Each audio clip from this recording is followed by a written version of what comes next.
Dan kalau Allah sudah menolak, nanti kita minta apa aja nggak akan dikabulkan oleh Allah Subhanahu Wa Taala. Ya Allah, kurang apa lagi? Saya udah tahajud, saya udah sedekah, saya udah tilawah, saya udah hafal Quran, saya udah berjihad, saya udah bantu orang lain, saya udah. Kenapa saya hidupnya kayak gini ya Allah? Tanyakan kembali, istafti qalbak, tanya ke hatimu. Kenapa kita melakukan itu? Karena Allah atau karena yang lain? Ri'a an-nas. Kadang-kadang kita melakukannya udah ikhlas, tapi di tengahnya riya. Jadi bisa jadi teman-teman, kita punya beberapa amalan, kalau kita nggak berani mengatakan banyak amalan, kita punya beberapa amal soleh, tapi hampir tidak ada satupun yang diterima di sisi Allah. Kenapa Ustadz? Ikhlas kok Ustadz? Di awal, bisa jadi di tengahnya riya. Enggak, di tengah saya tetap ikhlas, bisa jadi di akhirnya riya. Enggak, di akhirnya masih ikhlas, bisa jadi barusan aja riya. Setelah after years, setelah beberapa tahun. Sehingga kalau kita nggak punya modal amal soleh yang diterima di sisi Allah, gimana kita mau ngangkat kedua tangan kita? Makanya kadang-kadang kan ujiannya kayak gitu. Di awal udah ikhlas, saya nih pengen tilawah yang bagus karena biar orang-orang sholatnya pada khusyuk. Allahu Akbar, ikhlas kan? Alhamdulillahi Rabbil Alamin, ikhlas. Ar-Rahmanir Rahim, masih ikhlas. Maliki Yaumiddin. Ada yang nangis di belakang. Mulai bagus juga ya suara saya. Habis tuh. Teman-teman pikir imam dengan bacaan yang bagus berarti pahalanya lebih banyak dari teman-teman? Belum tentu. Bisa jadi makmumnya dapat untung dari bacaan yang bagus karena dia khusyuk, dia bisa nangis, dia bisa nyaman. Sementara imamnya nggak dapat apa-apa loh. Ini, tapi kita nggak bisa menjudge imam juga ya. Begitu imam baca Alhamdulillahirabbil alamin, pamer. Nggak bisa. Entar jadi susah tuh. Semua salah ya, serba salah. Baca bagus salah, baca jelek. Imam nih bacaannya kok gini banget sih. Jadi serba salah. Ini bukan menjudge orang lain, udah aja masing-masing.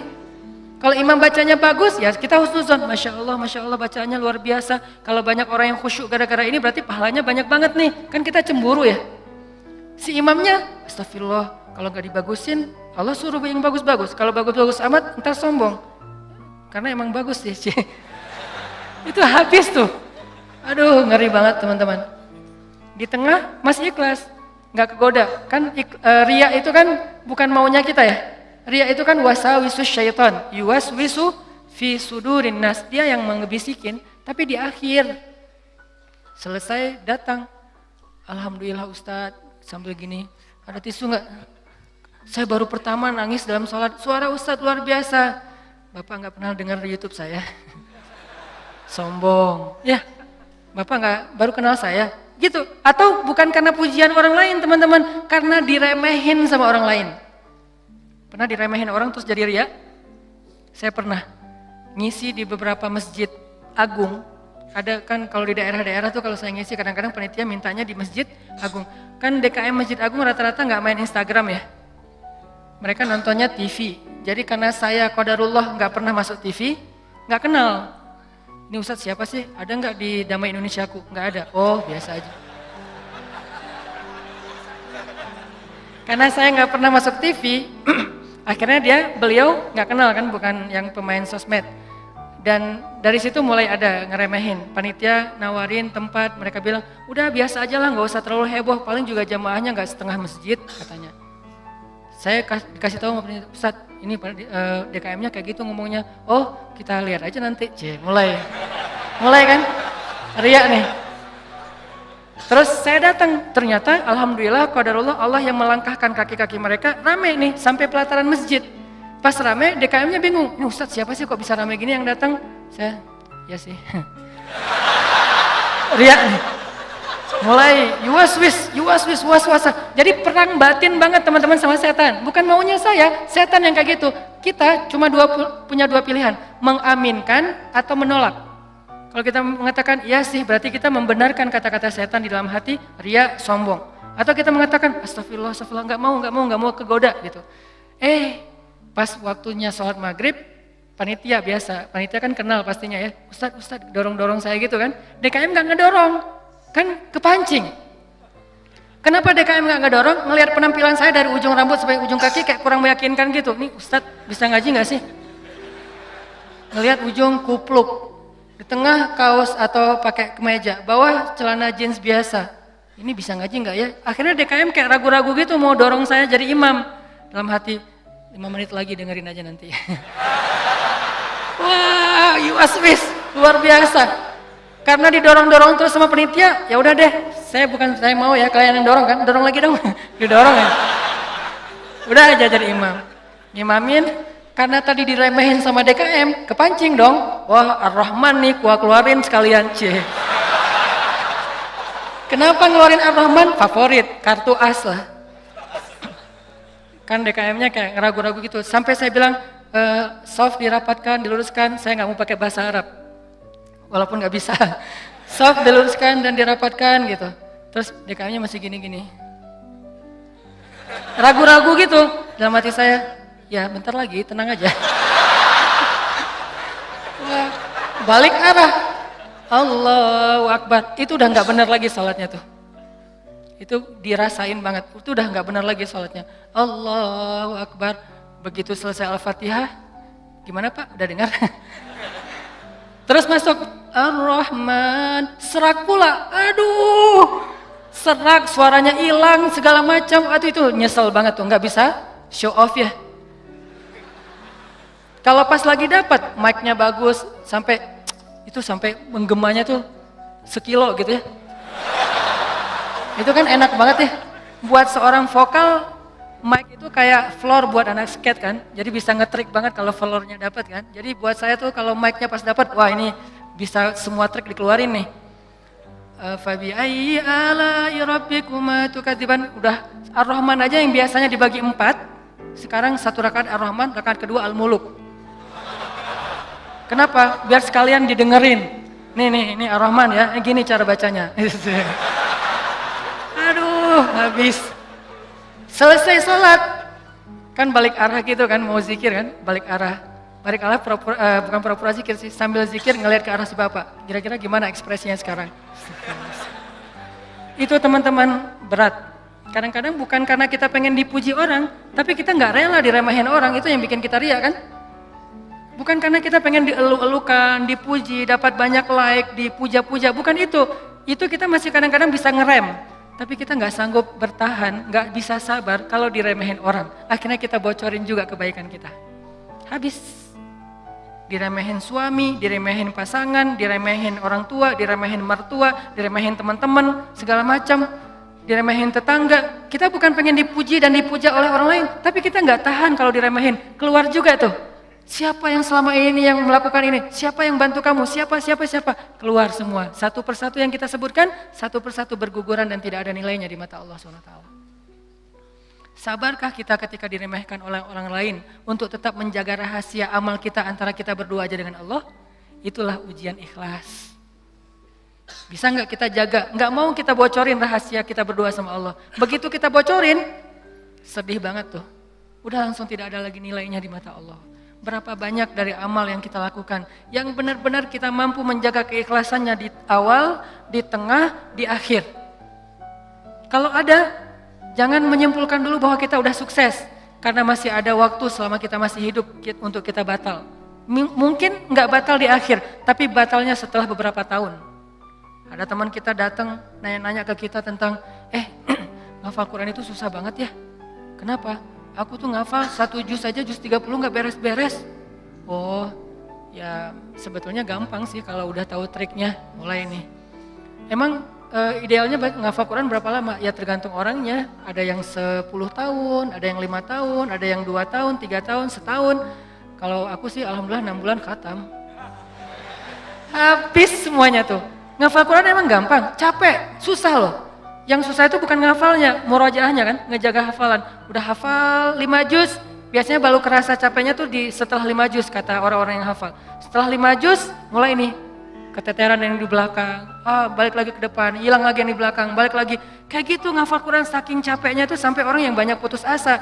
Udah setelah perjuangan, effort yang luar biasa, hilang hanya gara-gara kalimat cuman 5 menit aja, habis semuanya teman-teman. Rugi banget kan? Jadi jangan dulu menyimpulkan bahwa kita tuh udah pasti soleh, udah pasti istimewa, udah suci banget. Hanya gara-gara kita punya amalan soleh lebih banyak dari teman kita. Mungkin dia amalnya biasa-biasa aja, tapi dia karena biasa-biasa gak bisa ngeriain kan. Hafal 30 juz dengan hafal Al-Ikhlas. Kira-kira mana yang pantas diriakan?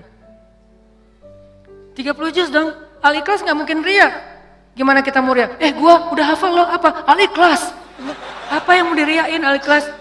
Yang ada Al-Ikhlas itu surat pelampiasan. Kalau udah mentok Al-Ikhlas. Sawa'un 'alaihim a'anzartahum. Perasaan tadi sebelum sholat lancar. A'anzartahum Qul huwallahu ahad. Biasanya gitu kan? Mentok-mentoknya Al-Ikhlas. Kenapa? Cuman Al-Ikhlas yang kita paling ikhlas. Kenapa tadi kok bacanya yang susah-susah? Pengen dong sesekali orang tahu kalau hafalan saya udah nambah kan gitu ya. Pengen dong orang tahu, kayak kadang-kadang kan kita suka pengen melakukan sesuatu yang orang lain gak bisa lakukan. Membaca surat yang orang lain gak hafal surat itu jarang. Kalau Al-Ikhlas, Al-Falaq, An-Nas, Al-Kafirun masih oke lah. Karena Al-Kafirun suratnya agak susah kan. Banyak orang yang terjebak, la abudu ma ta'budun wala antum abidun ma abud. Kapan selesainya nih? Muter aja di situ Al-Kafirun teh. Kalau Al-Ikhlas kan jarang yang terjebak. Kalau Al-Ikhlas juga sampai salah. Ini nih ngeri banget nih. Jadi mungkin jangan ngeremehin dulu teman-teman. Ada teman kita yang hafalnya, kamu hafal surat apa? Enggak, cuma dikit dari At-Takatsur sampai An-Nas doang. Itu juga gara-gara modal sholat taraweh. Karena dia taraweh selalu dengar itu kan, di taraweh suka dengar ayat itu ya, akhirnya kehafal sendiri. Dia nggak pernah sombong, dia nggak pernah riak karena hafalannya sedikit. Kita yang 30 juz, segitu doang, kemana aja loh? Habis 30 juz. Jadi yang hebatnya itu bukan berapa banyak amalannya teman-teman, tapi seberapa kuat dia menjaga keikhlasannya di awal, di tengah, di akhir, dan setelah beberapa lama. Jadi jangan menyimpulkan dulu. Fala tuzakku anfusakum huwa a'lamu bimanittaqo. Jangan kalian menganggap diri kalian udah pasti soleh, pasti istimewa, pasti baik, karena Allah lah yang paling tahu siapa yang paling bertakwa. Maksudnya siapa yang paling ikhlas, karena at-taqwa hahuna. Belum lagi nanti ada orang kadang-kadang saya pernah di sebuah masjid, kita ngadain acara tabligh akbar, terus masjidnya rame, anak-anak mudanya penuh sampai ke depan masjid. Setelah selesai acara tabligh akbar kan suka ngobrol-ngobrol gitu kan sama DKM di ruang DKM. Ada salah satu sesepuh masjid ngobrol sama saya, dan waktu itu saya juga sedih.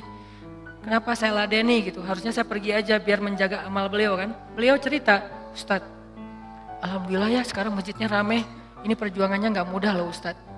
Dulu dari awal nih, ketika kita pembebasan lahan masjid ini aja, udah konflik, sengketa dengan beberapa tetangga. Akhirnya saya perjuangkan Ustadz dari awal, sampai bisa pembebasan lahan. Kemudian kita bangun masjid ini dengan gotong royong luar biasa, fundingnya itu susah banget Ustadz. 5 tahun baru beres masjid ini Ustadz. Udah gitu saya yang bikin yayasan masjid ini, sampai ADRT-nya tuh saya yang bikin Ustadz.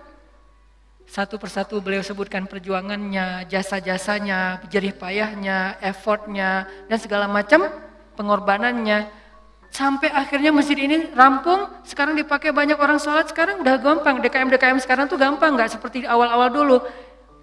Kalau beliau sadar itu semuanya habis gara-gara beliau. Tapi kan kita nggak bisa menjudge ya. Kalau beliau menceritakan itu untuk motivasi, oke. Tapi kalau beliau menceritakan itu untuk ria, dihargai, diakui, kalau hanya pengen dapat pengakuan, pengen diaku oleh orang lain, habislah semua pahala yang sudah beliau usahakan sekian tahun.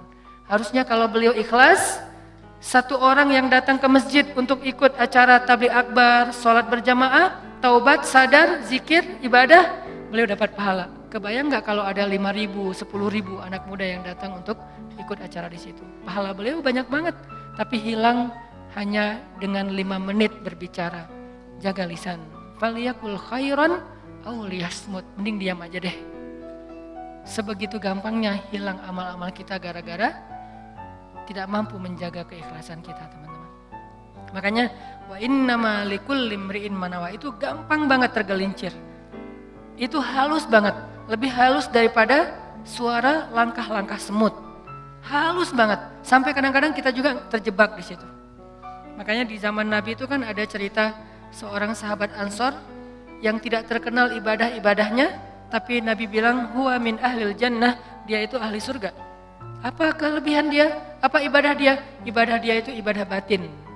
Ketika dikepoin sama beberapa orang sahabat, sama seorang sahabat, kalau nggak salah Abdullah bin Amr bin As, dia kepo datang ke rumahnya, ternyata rahasianya bukan ahli tahajud, bukan ahli sedekah, bukan ahli tilawah, bukan ahli kebaikan-kebaikan yang zahir.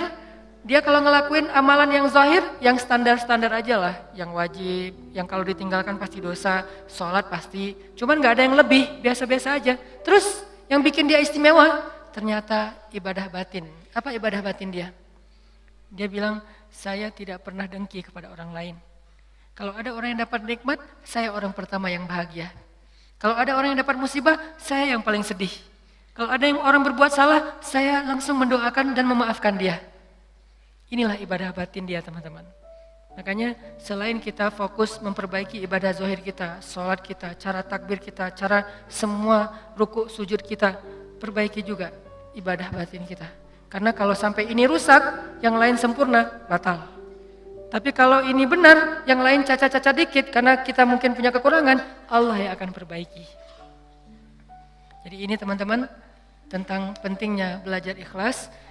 Dan ikhlas ini termasuk salah satu di antara ibadah juga. Jadi sekedar ikhlas saja itu udah ibadah.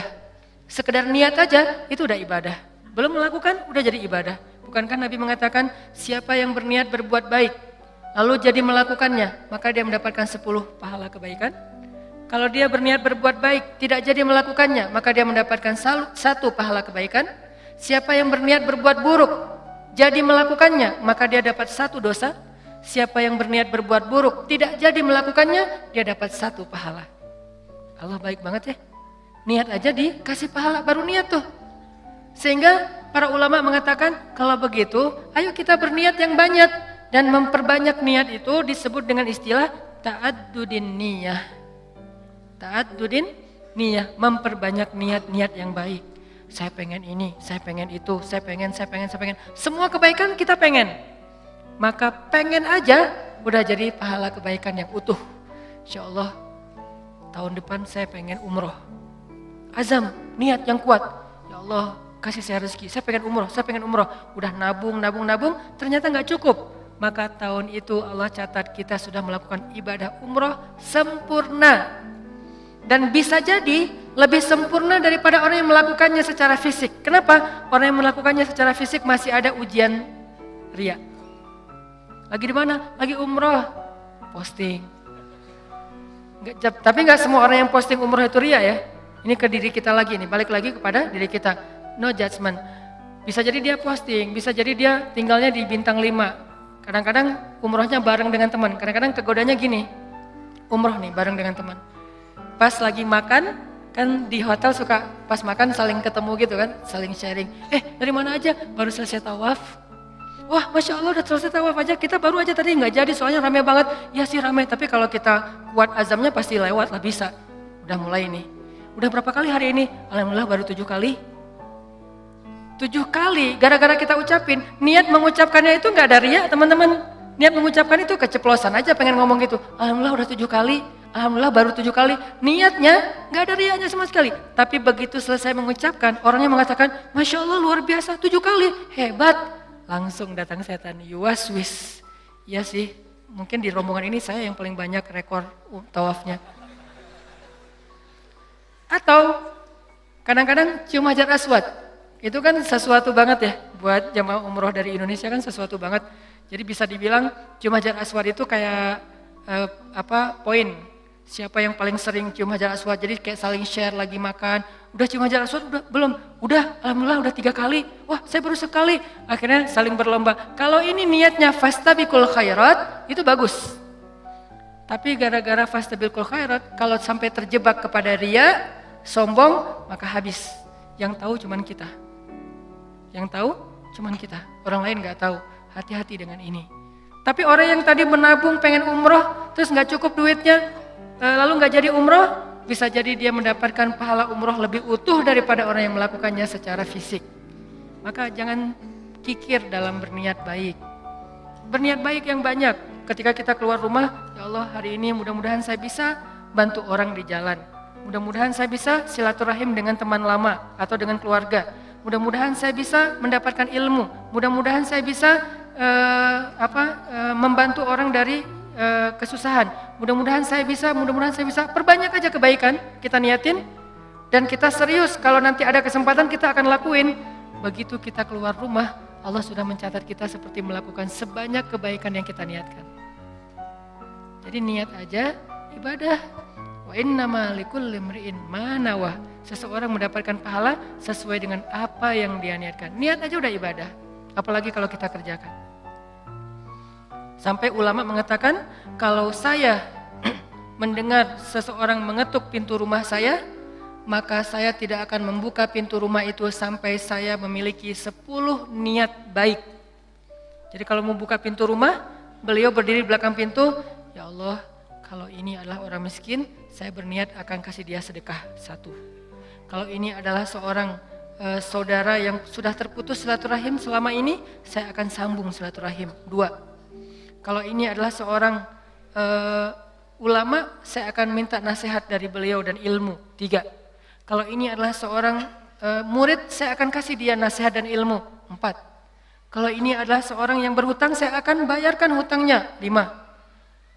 Terus sampai 10 niat baik baru dibuka pintunya. Ternyata yang datang cuma 1 orang dengan 1 hajat, maka beliau mendapatkan pahala 10 hajat, 10 kebaikan. Ini hebatnya niat, ta'addudin niyah. Sehingga yuk kita berniat sebanyak mungkin berbuat baik. Saya akan gini, saya akan gini, saya akan gini. Salah satunya untuk akhirat kita, kalau saya pribadi berniat, ya Allah saya pengen banget nanti sebelum meninggal, kalau bisa udah khatam 30 juz. Dari dulu diusahain belum beres-beres. Naik dikit, turun banyak. Naik dikit, turun banyak. Kenapa? Mungkin banyak dosa, bisa dosa lisan, bisa dosa mata. Bukankah dosa itu bisa menghilangkan hafalan ayat Al-Quran? Dan kata Nabi, Al-Quran itu gampang hilangnya, lebih gampang daripada hilangnya onta yang liar. Cepat banget hilangnya. Enggak Ustadz, saya udah banyak dosa tapi enggak hilang-hilang. Ya enggak ada yang dihafal, apa yang mau dihilangin?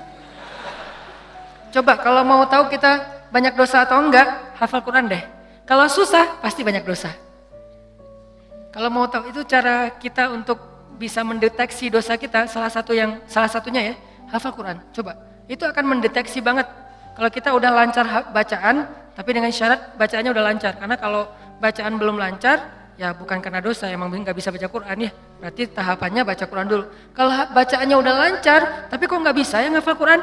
Ini bisa jadi kata Imam Waqi', al-ilmu nurun wa nurullah la yu'talil asi. Ilmu itu cahaya dan cahaya Allah itu tidak diberikan kepada pendosa. Cara ngukur diri kita banyak dosa atau enggak? Coba ngafal Quran. Kalau susah, pasti banyak dosa. Sehingga pesantren di dekat rumah saya tuh, pesantren kampung Quran namanya. Dulu ada program daurah hafal Quran selama bulan Ramadan, 1 bulan 30 juz. Di Indonesia, di Cihanjuang, Cimahi. 1 bulan 30 juz. Pas saya diundang ke situ ngisi waktu subuh, saya bilang, "Ini programnya apa Ustadz?" 30 juz 1 bulan.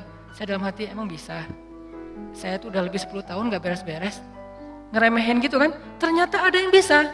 Dari sekian puluh siswa atau santri, ternyata sekitar hampir 10 orang khatam sebulan 30 juz lancar teman-teman. Sebulan 30 juz lancar. Modalnya mungkin cuma juz 30 doang pas baru datang. Dan metodenya Ustadz? Ternyata metodenya itu enggak rumit-rumit, sederhana. Kalau mereka ngerasa susah hafalan, disuruh sholat taubat terus istighfar. Itu doang. Kalau ya Allah kok susah banget ya? Kan kadang-kadang ada halaman yang mudah, ada halaman yang susah ya. Yang biasanya kalau lagi enak tuh moodnya dapat, bisa sekali duduk 2 lembar langsung hafal dan lancar. Kalau lagi nggak dapat, 1 ayat aja nggak beres-beres. Nah, kata ustadznya, kalau kejadian kayak gitu, coba wudu, sholat taubat, minta ampun sama Allah, istighfar, coba hafal lagi. Pasti mudah. Dan itu terbukti. Ternyata kayak gitu caranya. Cuman ya butuh istiqomah juga. Jadi teman-teman, perbanyak niat yang baik. Niat apa aja, termasuk saya nanti kalau udah punya rezeki, udah punya usaha sendiri, saya pengen punya panti asuhan 1000 anak yatim. Tapi niatnya yang kuat ya. Kalau ternyata itu baru terwujud setelah 20 tahun, la tahzan, nggak usah bersedih, nggak usah berkecil hati. Kenapa? Sejak kita berniat punya pesantren, punya panti asuhan 1000 anak yatim, walaupun terwujudnya setelah 20 tahun, pahalanya tuh dihitung dari awal berniat, bukan ketika terwujud. Keren kan niat tuh? Jadi pahalanya dihitung dari ketika kita berniat, bukan ketika itu terwujud. Kalau terwujud, dilipat gandakan 10 kali lipat. Sebelum terwujud, dihitung satu kebaikan yang utuh. Misalnya, saya dalam hati saya punya niat, saya nanti mau bikin camp pengungsi. Kalau kemarin yang saya datang sama teman-teman itu kan camp pengungsi Suriah yang ada di Turki. Yang artinya para pengungsi yang udah aman kondisinya. Kita coba bantu kecil-kecilan. Nah ini dikasih lagi tanah sama Erdogan, sama Turki, lewat menteri di niatnya, lewat Golden Future kita kerjasama di Aleppo perbatasan dengan Turki, di dalam Suriahnya. Yang nggak bisa nyebrang, yang nggak bisa ngungsi keluar negeri, maka ditampung di situ. Dikasih berapa hektar tanah, disuruh coba kalian bisa nggak bikin camp di situ. Saya punya niat, saya akan coba bareng-bareng dengan Golden Future harus punya camp di Aleppo bagian perbatasan Turki yang menampung minimal 100.000 pengungsi Suriah. Itu kan niatnya? Kapan terwujud? Allahu a'lam. Yang penting saya ikhtiar aja dulu dari sekarang. Mulai membangun sosmed, saya harus banyak followers. Kenapa? Makin banyak followers, insya Allah funding untuk kemanusiaan lebih gampang. Terus juga membangun jaringan beberapa tempat di seluruh Indonesia supaya kita kerja bareng-bareng untuk selain kemanusiaan di Suriah, kemanusiaan juga di Indonesia, bikin kegiatan-kegiatan dakwah anak muda. Tapi salah satu target goals saya itu adalah bisa ngebantu korban-korban perang, bukan membantu perang, membantu korban perang. Kalau membantu korban perang kita datangnya bawa roti, bawa gandum, bawa obat-obatan. Kalau membantu perang kan bawa senjata ya, dan saya megang senjata juga belum pernah. Nah, niatnya 100.000 pengungsi di camp di dalam Suriah untuk membantu mereka. Kapan terwujud? Sebutlah 10 tahun lagi baru terwujud. Saya apakah baru dapat pahala setelah 10 tahun? Enggak. Dari sejak awal saya berniat, kalau saya mampu ikhlas, maka saya mendapatkan pahala yang sama. Berarti setiap hari itu saya kayak ngasih makan 100.000 pengungsi Suriah di Aleppo. Setiap hari. Keren kan niat tuh? Kenapa kita nggak melakukan hal yang sama? Kenapa kita nggak berniat aja kayak gitu? Saya akan ikut juga dengan program Ustadz Hanan. Walaupun sekarang saya belum bisa support dana, tapi insya Allah kalau saya ada dana nanti saya pasti akan ikut nyumbang. Saya juga akan funding dengan teman-teman saya. Niatin aja. Dengan niat aja, kita udah ngasih makan anak yatim di Suriah itu 100.000 orang daily, setiap hari. Wa innama likulli imri'in ma nawa. Kenapa kita nggak berniat yang banyak kebaikan-kebaikan? Kenapa kita kikir dalam niat? Belum lagi nanti kita niatkan yang lain-lain. Saya punya niat misalnya pengen banget dengan kita mendakwahi anak-anak muda, dengan kita bikin sebuah gerakan anak muda, suatu saat dari mereka lahir seorang pemimpin yang saya sering ulang-ulang, yang hafiz Al-Quran, yang takut kepada Allah, yang ngimamin kita sholat di Masjid Istiqlal, dan yang muazzinnya adalah wakil presiden, yang imamnya presiden. Kalau itu terwujud, lalu makmumnya seluruh Indonesia, itu kan keren banget ya. Kalau belum terwujud, saya tetap dapat pahala niat itu kalau masih ikhlas. Berniatlah sebanyak mungkin, berniatlah seluas mungkin, jangan tanggung. Enggak kalau 100.000 kegedean, udah aja 10 orang. Kenapa tanggung-tanggung? Memangnya buat kita rugi kalau kita niat 100.000 orang kita kasih makan, udah aja niat. Tapi nggak mungkin tercapai. Siapa bilang nggak mungkin? Banyak hal yang sekarang saya alamin secara pribadi dan bersama teman-teman di Pemuda Hijrah, itu kejutan loh dari Allah. Dulu mungkin kita anggap itu mimpi. Mimpi bisa pergi ke camp Suriah yang ada di Turki. Mimpi bisa dakwah ke anak-anak, teman-teman anak-anak muda bisa bareng-bareng. Mimpi bisa ini, bisa itu, segala macam. Itu kayak mimpi. Tapi Allah wujudkan. Kenapa? Intasdukillah yasdukka.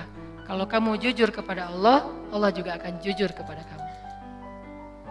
Ya Bani Israel, adhkuru ni'mati allati an'amtu alaikum wa awfu bi'ahdi ufi bi'ahdikum. Tunaikanlah janji kalian kepada aku aku tunaikan janji aku kepada kalian.